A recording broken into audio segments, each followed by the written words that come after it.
আসসালামু আলাইকুম। আজকে চিকেন ফ্রাই করব। সম্পূর্ণ ভিডিওটি দেখতে আমাদের সঙ্গে থাকুন। মাংসগুলো ভালো করে ধুয়ে নেব।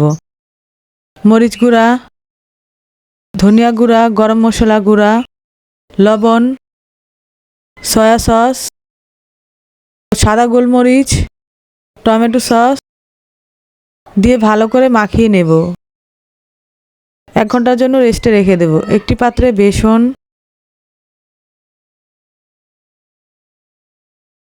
লবণ, মরিচ গুঁড়া,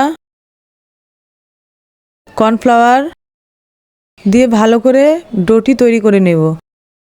মাংসগুলো দিয়ে কোট করে নেব। ভালো করে চিপে কোট করে নেব। কোট করা হয়ে গেলে পানিতে চুবিয়ে আবারও কোট করে নেব। ভিডিওটি ভালো লাগলে লাইক কমেন্ট শেয়ার করবেন। কোট করা হয়ে গেলে গরম তেলে ভেজে নেব। রমজান মাসে সহজেই ঘরে তৈরি করে নিতে পারেন। ভালো করে উল্টে পাল্টে ভেজে নেব। ভাজা হয়ে গেলে নামিয়ে নেব। হয়ে গেল গরম গরম চিকেন ফ্রাই।